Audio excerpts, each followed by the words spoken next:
This is the face of paradise. This is the face of God. When you come to Africa, you see the face of God.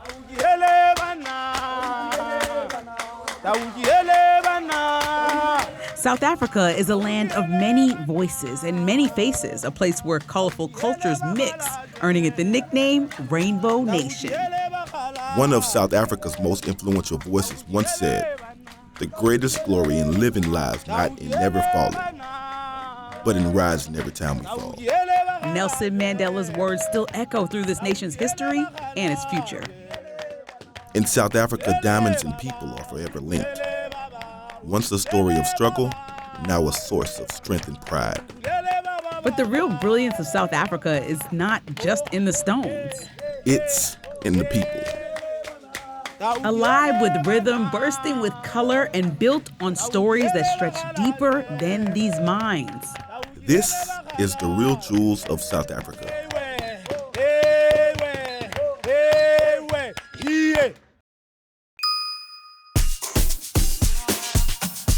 So we're in Africa, a continent so vast it would take a millennium to truly know it all. We're starting in the beautiful South Africa. It doesn't get any nicer than that. I'm Kolyn, a storyteller drawn to the past and the cultures that connect us. I've always believed that to know where we're going, we must first understand where we've been. And there's no place like South Africa to begin that journey. So we're in a Kimberley eruption. A Kimberley eruption happened right now where we're at. That's crazy. And I'm Lindsey. I chase stories and sometimes the thrill that comes with them. One minute I'm free falling from 10,000 feet in the sky, and the next I'm 1,500 feet underground in a diamond mine. I live for the moments that bring us closer. In this place, it's got that sparkle in more ways than one. I just, I wouldn't be able to organize all of them and bring them all here, so thank you. As we travel the world, we're chasing more than stories. We're chasing connections. Each culture, each journey, reminds us we're all part of something bigger. And what really makes us all more meaningful is sharing that journey with our daughter, Kynsley, discovering a country's past, its present, and its future, together as a family. Because to understand where we are, we have to know where we began. And only then we can see where we're going. This is World of Travel. Season 2.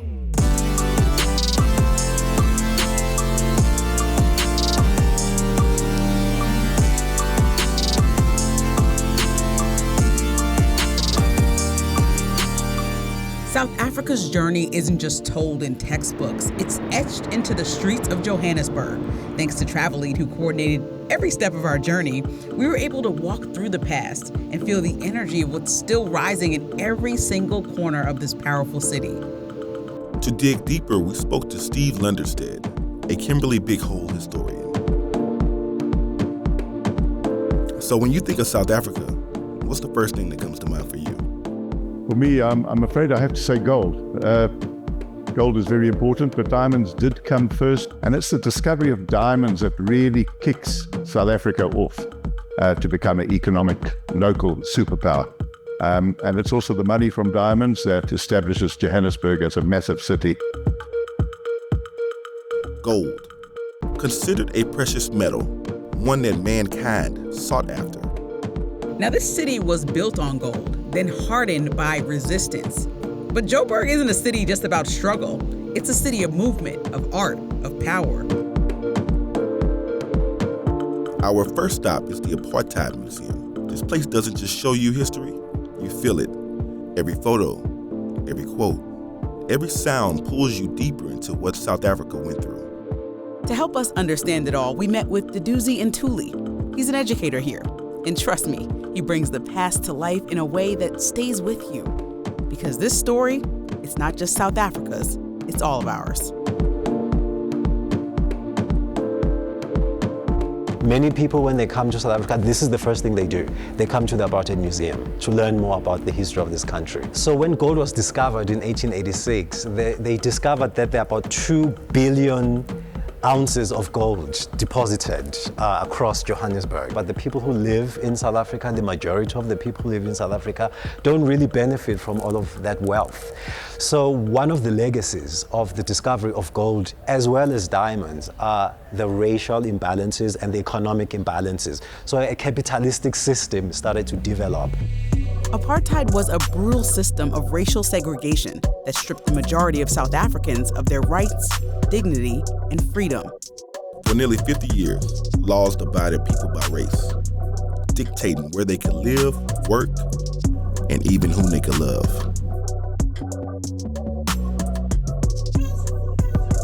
So we're inside one of the trucks that they used to use to shoot at protesters as they were part of the resistance movement. A lot of them were kids and young people that were empowered by Steve Biko, who ultimately got arrested for promoting the movement, which was just about justice, equality, and freedom. Right. I can't imagine being on the inside of this truck and shooting at kids. Talk about the forthcoming of Nelson Mandela and his role in representing some of those union workers who were not having conditions in the mine, but beyond that, representing people of color in South Africa. You know, Nelson Mandela's activism really started in the 1940s, in the early 1940s, in his 20s. So originally he's from the Eastern Cape, and so he left the Eastern Cape and then relocated to Johannesburg. And then he met quite a few people who became very important to him. So he then started to attend ANC, or African National Congress, meetings. In his book, A Long Walk to Freedom, he points to two particular events that inspired him to become a leader, and how important rights of the workers and rights of the people are very, very important. The first one was the 1946 miners' strike. And then the other one, also in the same year, in 1946, was the Defiance Campaign. So this was people, black people who were volunteers, and other people as well, who defied segregation laws. So they would walk through entrances that were meant for white people or Europeans at the time, or use transportation that was meant for other race groups to defy those laws.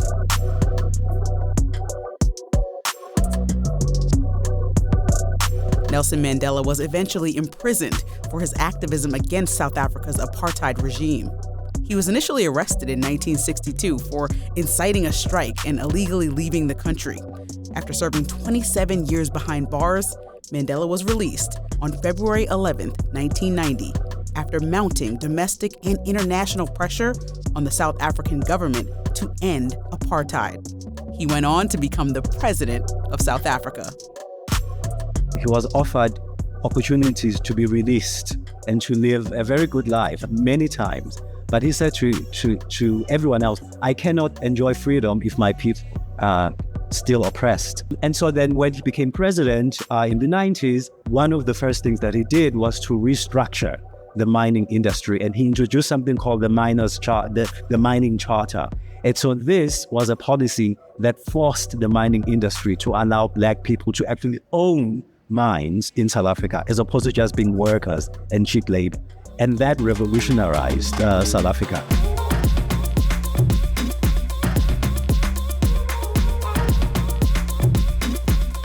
Hearing from Duduzi, it hits different. We had the privilege to bring some of our family members to an educational space like this. Even our daughter Kynsley had the opportunity to learn the history of South Africa. South Africa stepped into its freedom. After decades of division, the country began to rise, driven by hope, resilience, and the promise of something better. Lindsey and I even joined in on the fight and threw symbolic stones.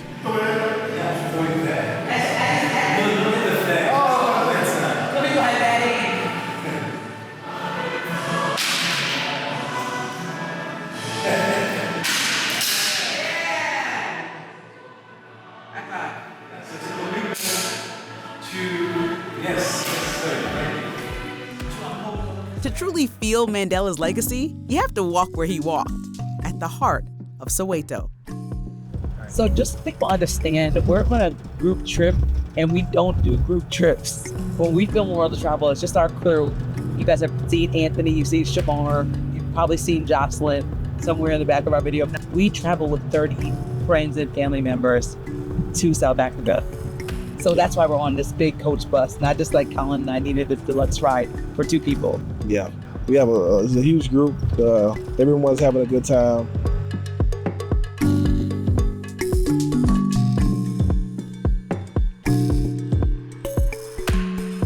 This street is actually named after the Nobel Peace Prize winners, like it should be. It's called Nobel Laureate Walk. That's the nickname. Wow. But the real name of the street, Vilakazi. Hello there, America. This is Martin Luther King Jr. from Soweto. But my real name is Matapani, meaning where the kings live. So my friends here are visiting my neighborhood, which is the only street in the world where you find 2 Nobel Prize winners in one street, 10 years apart. 84 is Desmond Tutu, 94 is Mandela. That's why from Mandela House to that corner is called the Nobel Laureate Walk.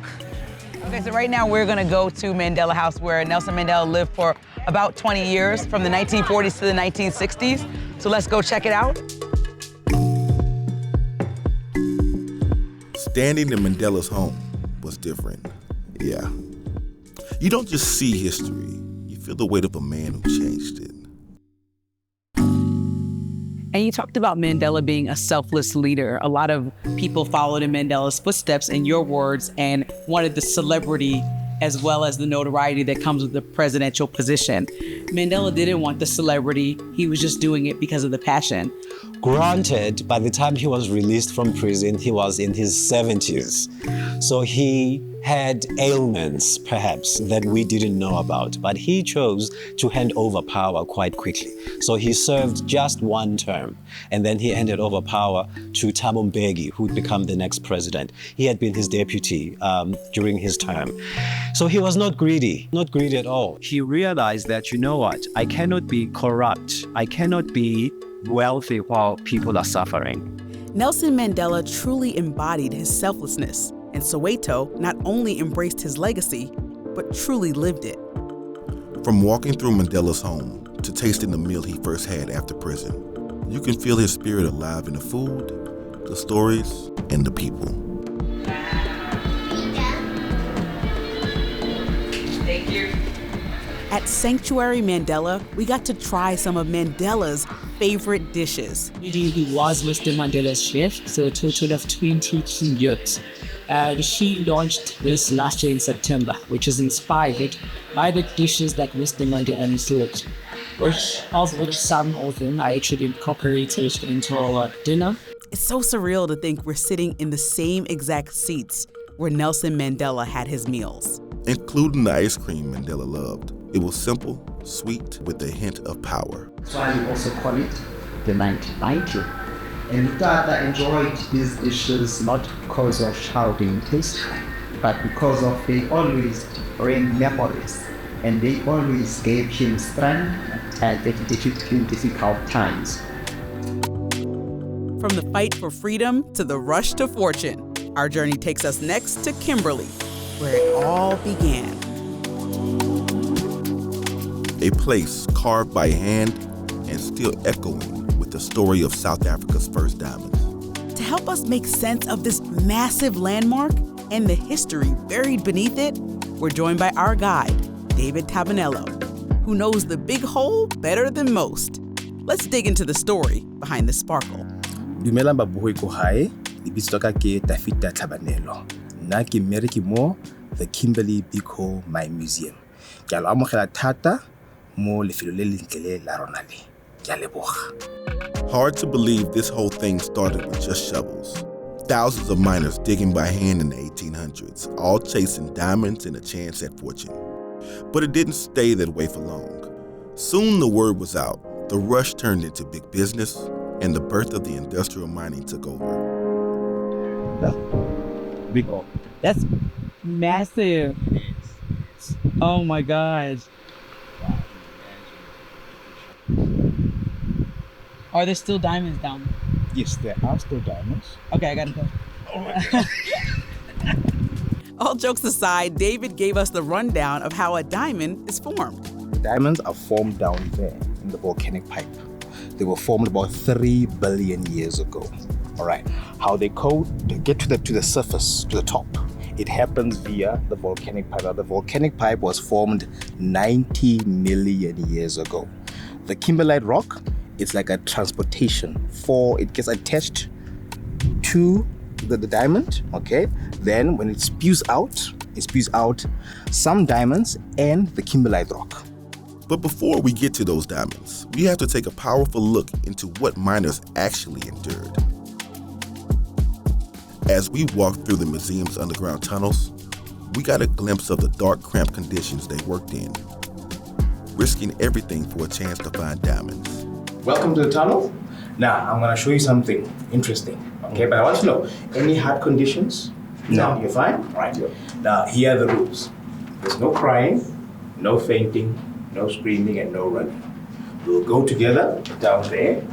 You hear bells about 9 times, and I'll ask you kindly, please cover your head and go down. It's for your safety. What's about to happen then? You'll see. Right? Ready? Follow me. Go. Stand here. Oh, cover your head. Go down. Go down. Look up there. Look. Come on.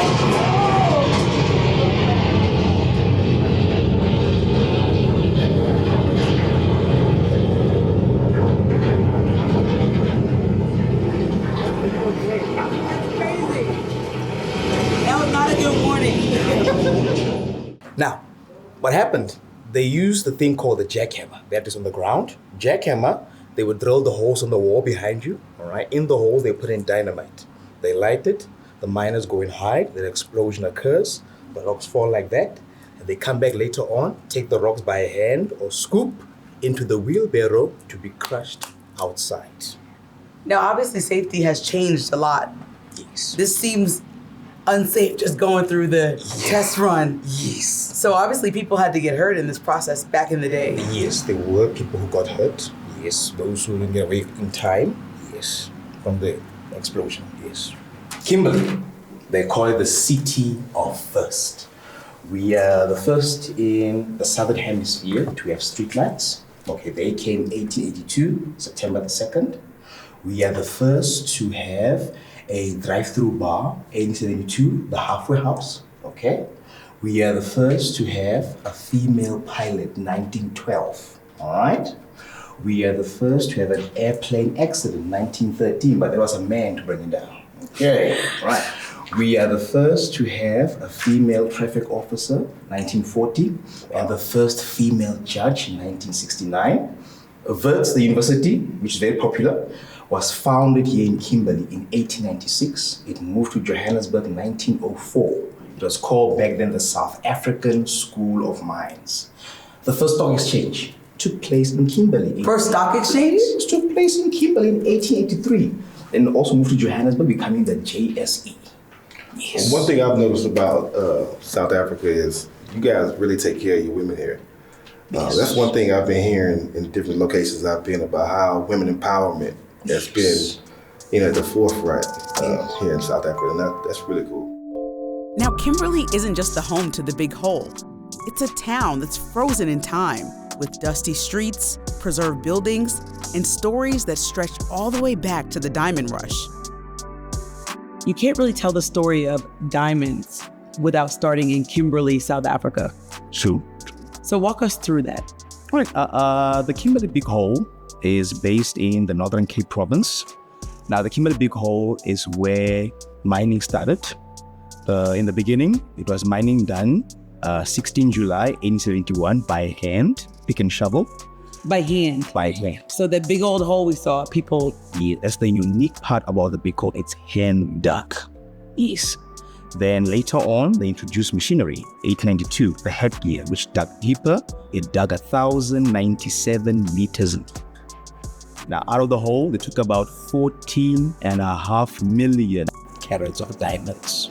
That's a lot. That's a lot. Where are they all now? Okay, Mr. Rhodes, he was an imperialist, okay? What he said, what he finds here belongs to his people. A number of them went abroad to England. Yes. Okay. How does the deep history affect South Africa and kind of reverberate through the country, knowing the history of diamonds, where they went, how rich the soil is, but the people are, but also understanding that, it was a wrongdoing. Indeed. Okay, the history. Okay, I go back to the words of Winston Churchill. who once said that those who try to hide history need to repeat it. The history of the Big Hole, it's painful. It's quite painful. I believe that Kimberley was supposed to have been far in life, okay? Maybe the same level as Johannesburg or Cape Town. But now because of the minerals were taken away, it left Kimberley in shambles. Yes, okay. But we do have the attraction, which attracts so many people from all over the world who are eager to learn about what happened here. And me as a tour guide, I narrate the history of this attraction. And I think part of the South African story that I've understood is that being honest and frank and having real conversations is almost like the soul of the culture. You guys don't shy away from things. No. Sometimes in America, we shy away from past conversations, not address our history, but it almost serves as a tool of healing. We, South Africans, we speak, we talk about what we went through, the hardships, we speak about it so that people can learn and can put themselves into eating our shoes. They see how it was difficult for us. Yes, we discovered there's a great mineral which is worth so much money, but we didn't benefit from it. So how do you keep a good spirit in that? The people seem like they still are the real gems. The people seem like they really are still happy. Like, what's the secret? The secret, okay, not ignoring the things of the past, but look, in South Africa, I don't know if you noticed, we are very spiritual. Yes, we are very spiritual. And like Nelson Mandela, when he came out of prison, he preached forgiveness. Okay, it's difficult, it's not easy, but we want to, for the betterment of the country, the betterment of the city, to work together. Okay, speak the truth about the history, all right, but also move on from it, but not forget it. Okay, yes, I am a tourist guide who wants to make an impact. Yes, I want to speak the truth, the history, and no matter how hard it is, how painful it is, I want to speak it, but yet I want to give people a good time. That's why I add humor, you know. Like blowing us up? Blowing us up, yes, okay? So that people can learn, be edified, but also have fun on the tour. That's one of the things in my training, add a bit of humor. Exploring Kimberley and the Big Hole wasn't just about diamonds. It was about the people, the sacrifice, and the legacy carved deep into this land. This isn't just where the diamond story began. It's where the country's complexity shines through. This guy, David, definitely had a few more tricks up his sleeve. It's either you're gonna go down covering your head or go out of the way. Okay, when they come out here, they come out shooting. Oh, wow. Yes. If you don't believe me, look behind you, look at the damages. Look at those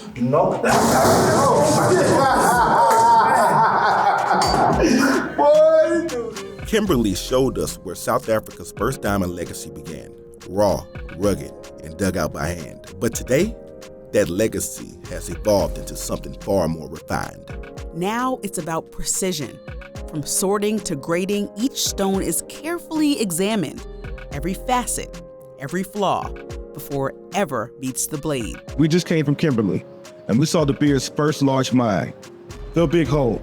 And it was huge. And now we're in Johannesburg at Sky Park at a sorting facility, so we can really understand the people and the things behind turning this kimberlite into a real diamond. All right, let's go ahead and check it out. I'm excited. Diamonds. So what are the telltale signs of a real diamond? For example, this is a sawable, so it will have the corners to say that it is a sawable. We also look in the stone, and then you can either see, like I've mentioned previously, whether there's any impurities. With this one, there's no impurities. It's a clear color, meaning there's no nitrogen or boron that has affected the atomic structure within the stone itself. Can I see? Okay, no problem. Sorting diamonds takes a special eye, and these sorters truly know how to spot a perfect diamond. No, it's not gonna fit. I'm so sorry. He's mixed. I didn't get the job, y'all. Colyn can't work. Even though I didn't get the job, knowing the process is still incredible. After sorters like Claire choose the perfect gem, they send it off to diamantaires, who then cut that rough stone into a finished gem. We met with the world's first black diamantaire site holder, Malifi Letsiki, an architect who finds brilliance in every stone. In his hands, raw potential becomes something magical. What makes Malifi's journey even more powerful is that his father once worked in these mines. So for him to become the world's first black site holder is not just history, it's legacy fulfilled. I remember looking through the loop and just seeing, that scintillation, that light just came from the stone, just got to me, man, and that's where my journey for diamonds began. I fell in love with diamonds at that moment. What does it mean to you to be the first black site holder in the world? Sure, man, it's one of my greatest milestones, something that when I started my business, I never thought I would achieve in my generation. I thought maybe in the next generation or something like that, because one, for being the first black just goes to show how impossible it's been for many generations. For me to be able to have reached that milestone, it's the greatest thing, and it gives me a sense of pride. I know, for example, for my dad, you should see how he beams with pride when he speaks about it, because there had never been a black site holder. And knowing that he understands what it means, it's just something else. We work to bring out the beauty of every single diamond. But I think the critical thing about every diamond that you polish is really bringing out the best of diamonds, which are the people at the end of the day. Because for me, as well as my journey is, every time I get a rough diamond, I look at it and see how best can I bring out that diamond that's already in there as brilliantly as possible. One thing I thought about as I learned about South Africa and apartheid and the things that have happened here in this area, I think the journey of a diamond mirrors the journey of the people of South Africa.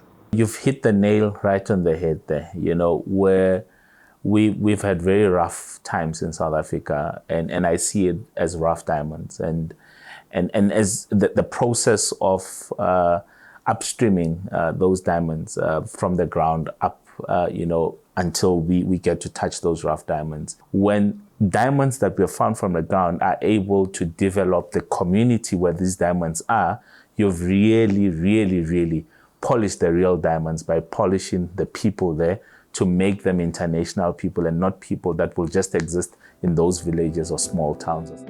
And speaking of legacies fulfilled, we also met this mother-daughter duo turning tradition into something really personal, designing jewelry that honors where these stones come from and who they're for.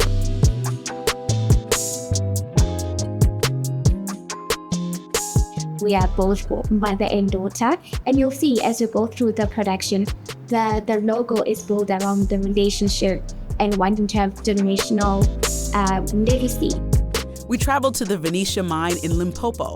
This is South Africa's largest diamond producer, where operations run way deep beneath the surface. And when we say deep, we mean it. About 1,500 feet. Just think about the Empire State Building. Yeah, that deep. Straight down into the earth. Are we here? Yep. Okay. He's not much of a talker, this guy. His mind is a man of few words.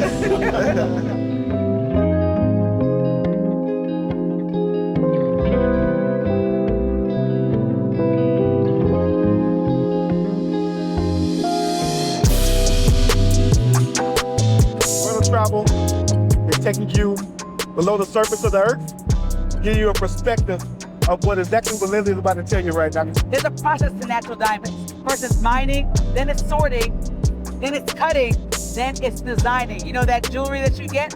So it's a lot of parts to each process. So when you're mining, you have to find the perfect rock that has the kimberlite. When you're sorting, you have to have the perfect eye and hand coordination. When you're cutting, you have to know the perfect shape that people want. Do they want a heart? Do they want emerald cut? Do they want cushion cut? And then when you're designing, you have to make it perfect. Like you love. Pear shape, like I love. And then when they're designing, you have to get the perfect look. It's so much of a process to get that diamond, and we're getting to see every part of it. Let's get to it. If I would have went on my first path to being an engineer or being at the plant in Beaumont, this probably would have been something I would have on right now. And I would have had to come down to the mine to find you. No, so we could be together forever. That's how it works. We send, in Beaumont, they send pipes down.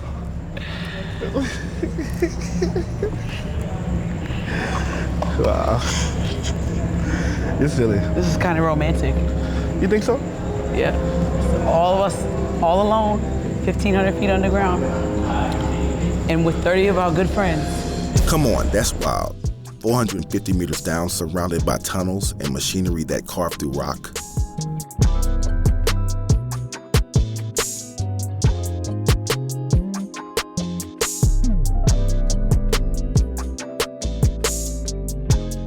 What a diamond is that? I want to know what a diamond is, man. Show us the diamond. Show me the diamond. When the mine is in full production, all the diamond-bearing material, the kimberlite, we're gonna be bringing it in here, tipping it down that hole, and then we can access it from the surface, from the bottom of mine. Then it will go up the shaft. So the shaft that you guys came down in, then it will go up the shaft. It's where you really see the scale of diamond production today and just how far this industry has come. And behind it all are the miners, guided by coordinators who made sure we all were safe.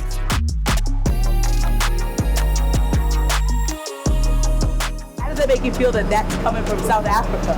Yeah, that makes me feel good and being part of the one who produces and then making the mine safe by supporting the mine. After witnessing the scale and intensity of what happens underground, we wanted to understand the bigger picture and the future of the diamond industry. So we sat down with an industry expert, a diamond executive, to talk about responsibility, legacy, and what the future holds. This is what I started doing as an engineer. This is my passion, actually, my first passion. I learned so much about the journey of a diamond. I mean, I like diamonds because I just like diamonds. Now I understand how much work it takes, human beings dedicating time, cutting, sorting, all the people that put energy and time towards creating this beautiful thing that ends up on you. How do you relate that to the experience of you and other people of color throughout South Africa out of all they've overcome to get where they are now? Diamonds are rare and precious. Billions of years in creation. Natural diamonds are rare and precious. But the people who recover diamonds, who mine diamonds, are even more precious because it's their creativity, their ingenuity that actually generates that. People are the business, but the business is people. So to recover those diamonds, as you've seen today here at Venetia Mine, it's quite a big task. By the time it gets into your finger, by the time you see it cut and polished, it's gone through many hands. And so sometimes when people talk about diamonds and it's shining, it's in the window shop, you don't connect to the story of that diamond, where it's come from. Billions of years, those who've recovered it, the hands that have touched it, the difference is made. I mean, the countries it's built, and the communities and the families it's built. So a diamond is an incredible story.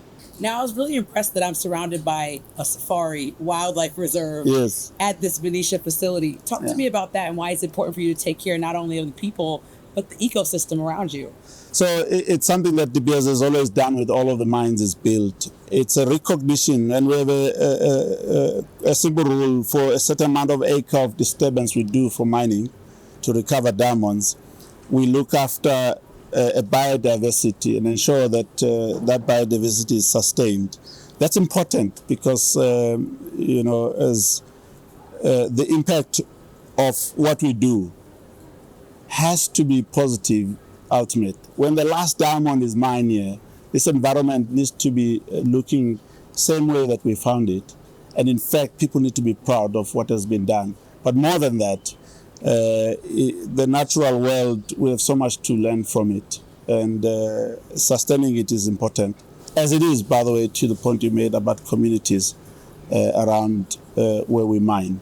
I want to talk more about that. The communities around where you mine, Yes. you guys are impacting them in positive Yes. ways too. Yes. Talk to me a little bit about that and why that's important. It's again ingrained in the De Beers story.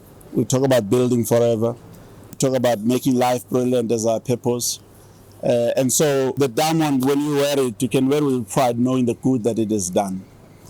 Maybe we have not told the stories well enough, but you can go into the community and hopefully you'll have a chance to hear the stories that the recovery of diamond in this environment, the difference that it's made in the communities. Talking with Moses reminded us that the diamond isn't just a symbol. It's a lifeline for communities and has a really complex story. Beyond the mines, its impact shows up in real ways. From small business farmers to reforestation programs like community-ran charcoal initiatives. We saw that value is being created in more ways than one. Through things like the artisanal charcoal incubation program, small businesses are turning invasive plants into opportunity, creating jobs, restoring land, and producing charcoal for both local and global markets. So we have a common theme of highlighting Black-owned businesses throughout South Africa. So Masiakwa Productions is one of them, but it's not just stopping at a production, it's grilling and many other things. Tell us about your business, how many people you employ, and what happens here. We are grilling, we are doing charcoal, we are doing firewood. I have 12 employees, and I'm happy with them. And I'm planning to hire 20 employees by next year because our production or our market is becoming high. We don't have enough grazing. We have a dry land where the land doesn't have enough water. The main thing here is land rehabilitation. So on that land rehabilitation, we saw an opportunity where we can create a lot of jobs through that land rehabilitation. Now, has it been a success, would you say, so far? It's been a success. We can help the community in large. That's a good problem to have. As long as it's business, making money, that's where I'm in. I'm in, me too. Some farmers are turning soil into sustainable success. At the Bluebird AgriHub, small-scale farmers are getting the tools, training, and access they need to thrive. And some are now farming thousands of hectares of crops and livestock that feed both local and international markets. This AgriHub service, I think, is servicing a number of farmers within the Bluebird area. But in the main, because we are in the potato belt, is servicing the potato farmers. But even those other farmers for crops are getting service. Tell me, what are the plans for this location? The plans for this location, especially where we are right now, beside the question of being potato belt, is at the center of the farmers in Bluebird, so that everybody can be serviced equally. So that even when we take all the crops to the market, what we have harvested should be easily accessible to everybody. Our journey through South Africa has been filled with deep history, powerful voices, and unforgettable beauty. And while we came to understand where this country's been, we leave inspired by where it's going. The road ahead is being built by the people who live here, love here, and lead with hope. And these diamonds, they may glisten, but the people, they shine. And their stories, those are the treasures we'll carry with us. When I see young people, I get inspired. Yes. Is that how you're feeling also? Yes, I'm very excited. I'm very optimistic about the future of South Africa. It's a mixture. You know, there are people, young people in South Africa who are struggling. Just because 1994 happened and apartheid ended as a legal system on paper, but in reality, to do away with the policies socially that were rooted from apartheid, to do away with those policies socially, it's not going to be easy. So you're talking about 300 years really of oppression. And in 1994, for the very first time, in let's say 300 years, Black people are able to vote for the very first time. And suddenly they are free and they're discovering, what do you mean we are free? How do you use this freedom? What does it mean to be in a democratic country? So we are still discovering, we are still in a process, we are doing very well, especially when you look at the success of the sharing of power after the elections that we went through this year. I'm very, very optimistic that we have a group of young people who realize the importance of democracy and diversity, most important, and working together. Now, you guys have a ton of celebrities that have come out and made major impact. Trevor Noah, Toddler, to name a few, that have really spoken and let their piece be known. What do you say? Are you proud that South Africa is now resonating around the world because of some of these entertainment and also intellectual figures? Absolutely. That's what many of the icons who were in exile used to say during interviews overseas. They used to say, you know, there is a group of people inside. It's like South Africa is a pot and you are cooking something. And so once that lid is lifted in 1994, just wait and see what will come out of that. And so now you see that. You see Trevor Noah, you see Black Coffee, for example. How amazing is he? You see the Miss Universe. Oh, yeah. How amazing was she? So when Steve Harvey announced such an iconic moment, said, Miss Universe is South Africa, there was such a magical moment across the country. So there are so many people who made us proud. You have the Springboks who won the World Cup. So there are so many people to mention. But this was a process. It didn't happen overnight. And it took a lot of patience, and it took a lot of perseverance and resilience and forward thinking and a vision. And so now we are reaping the benefits of that. So now the world gets to eat what we've been cooking all of these years.